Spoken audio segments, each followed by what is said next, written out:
ሰበር ዜና የምክክሩ ተሳታፊዎች ጥለው ሊወጡ ነው ተባለ።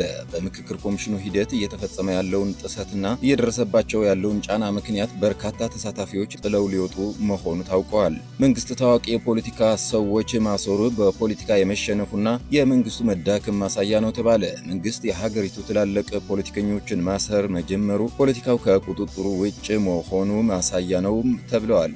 4 ኪሎ ሰው የለም ቢባል እንኳ ፋኖ መጥቶ ስልጣን አይዝም፣ ሰላም እናምጣ ካልሆነ እንጨራረሳለን ሲሉ ጀነራል አምባሳደር ባጫ ደበሌ የተናገሩ። ጀነራሉ ንግግርም ብዙዎችን አስቆጥተዋል። ህወሓትና ብልጽግና ሊታረቁ ነው ተባለ። ሽምግልናው ለዛሬ ቀን መቆረጡንም ታውቋል። በሌላ በኩል ደግሞ ህወሓት ጦርነቱን በዚህ 2 ቀን እንደሚጀምረው አፈትልከው የወጡ መረጃዎች ገለጹ። ለዚህም በተለያዩ ግንባሮች በሁለቱም ወገኖች ከፍተኛ ወታደራዊ እንቅስቃሴ እንዳለ ማረጋገጥ ተችሏል። የፋኖ ኃይሎችም በትግራይ በኩል እየተራገፉ እንደሆነና ከህወሓት ተሰልፈው አብረው ለመዋጋት እየተዘጋጁ እንደሆነ ታውቋል። ሰላም ጤና ስጥልን የኔን ወዳጆች፣ እነዚህንና ሌሎች መረጃዎች በዝርዝር እንመለከታለን። ለቤቱ አዲስ የሆናችሁ ቻናሉን ላይክ፣ ሼር እና ሳብስክራይብ በማድረግ የደወል ምልክቷን በማብራት ሌሎች አዳዲስ መረጃዎች ቶሎ እንዲደርሷችሁ ቤተሰብ ሁኑ። አሁን ወደ ዝርዝሩ እንለፍ።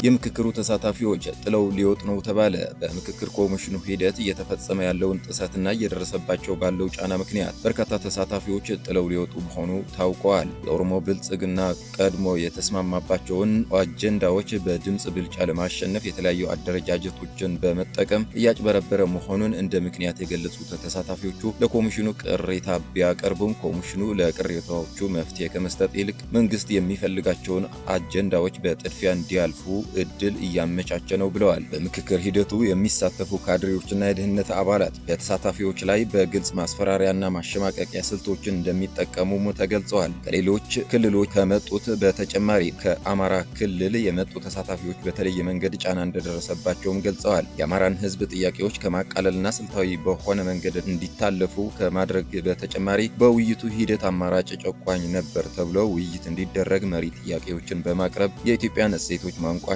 በአማራ ላይ የሐሰት ትርክቶቹን አጀንዳ እንዲሆኑ በማድረግ ላይ ያተኮረ መሆኑን ገልጸው ቅሬታ ቢያቀርቡም መልስ እንዳልተሰጣቸው አስታውሰዋል። አጀንዳ ያስረዳሉ የተባሉ ምሁራንም በወገንተኛና የኦሮሞ ብልጽግናን አጀንዳ የሚሰብኩ መሆናቸውን ተሳታፊዎች ያነሱት ሌላኛው ቅሬታ ነው። ከ10 በላይ የህግ ጥሰቶች ሂደቱን ኢፍትሐዊ አድርገዋል ባሏቸው ሴራዎችና ምክንያት የምክክር ሂደቱ ቅቡልነት የሌለው ሆኗል ያሉት ተሳታፊዎቹ በኢስሙላ መድረክ ላይ ተሳትፎ ለኦህዴድ ብልጽግና ውሳኔዎች ህጋዊነት መስጠት ለህዝብም ሆነ ለሀገር ህልውና የሚተርፍ ታሪካዊ ስብራት በመሆኑ ከምክክር ሂደቱ ሙሉ በሙሉ ራሳቸውን ለማግለል እየተገደድን ነው ሲሉም ገልጸዋል። ሂደቱ የገዢውን ፓርቲ ፍላጎት ህጋዊ ለማድረግ የተዘጋጀ የፖለቲካ ድራማ ሆኗል ያሉት ተሳታፊዎቹ በምክክር ስም እየተሰራ ያለው ሴራ የአገርን ችግር የበለጠ የሚያወሳስብ እንጂ የሚፈታ አይሆንም ብለዋል። በሂደቱ የነበረውን ጥሰትና ሴራም ለህዝብና ለዓለም አቀፍ ማህበረሰብ እንደሚያሳውቁ ገልጸዋል። በርካታ የምክክሩ ተሳታፊዎች ራሳቸውን ስለሚያገሉበት ሁኔታ እየተወያዩ እንደሆነና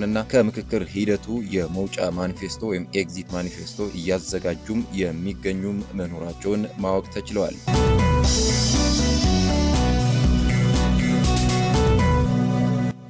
ፖለቲከኛ አቶ አበበ አካሉ ታሰሩ። በሰላማዊ የፖለቲካ ትግል የሚያምኑት በየመድረኩ ጦርነት ይቁም በማለት ገዢው መንግስትን የሚሞግቱት ጠንካራ የፖለቲካ ሰው የነበሩትን አበበ አካሉ መታሰራቸው ተሰምተዋል። የሰላም ድምጾች እጣ ፈንታና የሀገራችን የፖለቲካ ምህዳር አሳዛኝ እየሆነ መጥተዋል። ፖለቲካዊ ልዩነቶችን በንግግር ከመፍታት ይልቅ በኃይል ለመጨቆን መሞከር የችግሩ ሁሉ ምንጭ ነው ሲሉ ብዙ ጊዜ የሚደመጡ ፖለቲከኛ ናቸው። የፖለቲካ አክቲቪስትና ተሟጋቹ አቶ አበበ አካሉ መታሰር የሀገራችን ወቅታዊ የፖለቲካ ምህዳር አሳሳቢነት በግልጽ የሚያሳይ ሌላኛው ማሳያ ነውም ተብለዋል። አቶ አበበ በየመድረኩ ጦርነት ይቁም፣ ሰላም ይውረድ በማለት በሰላማዊ መንገድ ገዢውን ፓርቲ ሲሞግቱ የነበሩ ጠንካራ የፖለቲካ ሰው እንደመሆናቸው መጠን እስራታቸው ለሰላማዊ ትግልና ለዲሞክራሲያዊ ባህል ግንባታ ትልቅ ማቀዝቀዣ ነውም ተብለዋል። የኢትዮጵያ ሕዝብ አብዮታዊ ፓርቲ አመራር የሆኑት ፖለቲካ አበበ አካሉና ይስሐቅ ወልዳይ እንዲሁም ለቀድሞው የሰላም ሚኒስትር ዴኤታ ታዬ ደንደዓ ጠበቃ የሆኑት አበራ ንጉስ ጭምር በቁጥጥር ስር መዋላቸውንም ምንጮች ተናግረዋል። ሁለቱ ፖለቲከኞች እና የህግ ባለሙያው በፌዴራል ፖሊስ አባላት የተያዙት ከትላንቱ ወዲያ ሰኞ ሐምሌ 27 ቀን 2018 ዓ.ም ከጠዋቱ ጀምሮ በተለያየ ሰዓት እንደሆነ የቤተሰብ ምንጮች ጠበቃና የኢሃፓ ፕሬዝዳንት ገልጸዋል። መንግስት ታዋቂ የፖለቲካ ሰዎች ማሰሩ በፖለቲካ የመሸነፉና የመንግስቱ መዳከም ማሳያ ነው ተብለዋል። አምባገነን መንግስታት የሚመሩት መንግስት ፖለቲካው ከቁጥጥራቸው ውጭ ሲሆን የሚያሳዩት አይነት ባህሪ የኢትዮጵያ መንግስት እያሳየ መሆኑን የገለጹት ተንታኞቹ በዚህም ብዙ ታዋቂ ሰዎች ሊታሰሩ እንደሚችሉም እየገለጹ ይገኛሉ።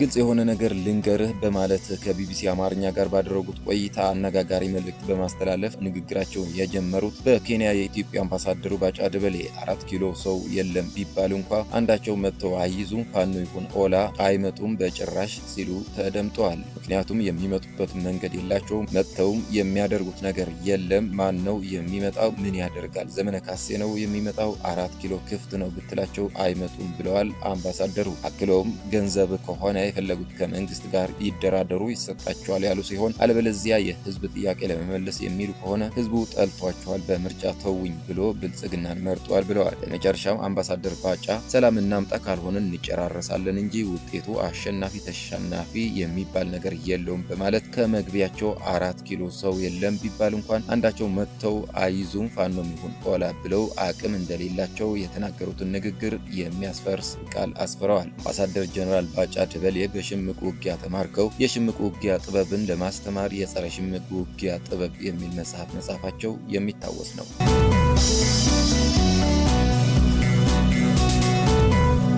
የህወሓትና የፌዴራል መንግስት የዘላቂ ሰላም ውይይት ለዛሬ ቀጠሮ እንዳለ ታወቀ። ይህ ቀጠሮ የሸረሪናውን ጦርነት በአሜሪካ ትዕዛዝ እንዲቆም ከተደረገ በኋላ በአሜሪካ አውሮፓ ህብረትና አፍሪካ ህብረት አሸማጋይነት ለዘላቂ ስምምነት ለዛሬ ሐምሌ 29 ቀን 2018 ዓ.ም ቀጠሮ ተይዘ እንደነበረ ታውቋል። የፌዴራል መንግስቱ በይፋ መረጃና መግለጫ ያልሰጠበት ነገር ግን በካድሬዎች በህወሓት ኃይሎች ክንፉ አርምሰባ ላይ ከፍተኛ ኪሳራ ማድረሱን የሚገልጽበት ህወሓት በበኩሉ የሱዳን ፈጣን ምላሽ ኃይል RSF ጦርና የኢትዮጵያ መንግስት በጥምረት የከፈቱበት ጦርነት ማክሸፉንና በሺዎች መግደሉን በመግለጽ እንደተወረረ የሚከስበት ከባድና አውዳሚ ውጊያ ከሰዓታት የተኩስ ልውውጥ በኋላ የቆመ ቢሆንም በአሜሪካ ትዕዛዝ እንዲቆም መደረጉን ዘግይተው የወጡ መረጃዎች እየገለጹ ይገኛሉ። በመሆኑም የሁለቱም ወገኖች ዘላቂ ስምምነትና መግባባት እንዲፈጠር አሜሪካን ጨምሮ የአውሮፓ ህብረትና የአፍሪካ ህብረት በአሸማጋይነት ለዘላቂ መፍትሄ ለማምጣት የሚያሳተፉበት ቀን ተቆርጧል ተብለዋል። በተቃራኒ ህወሓት ጦርነቱን በዚህ 2 ቀን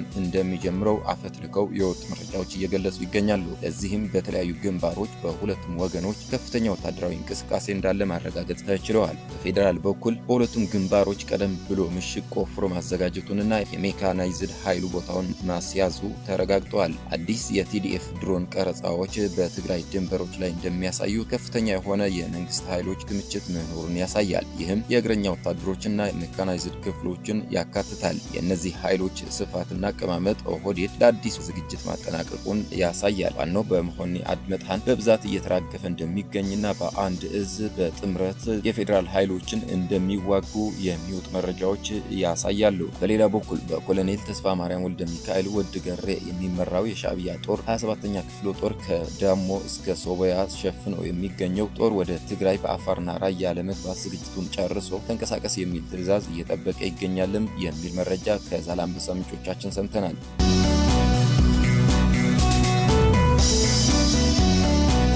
ክቡራን የኤኔን ወዳጆች የዛሬ ዜናዎች እነዚህ ይመስሉ ነበር። ሌሎች መረጃዎች ቶሎ እንዲደርሷችሁ ቻናሉን ላይክ፣ ሼር እና ሳብስክራይብ በማድረግ የደወል ምልክቷን በማብራት ቤተሰብ ሆኑ። መልካም ጊዜ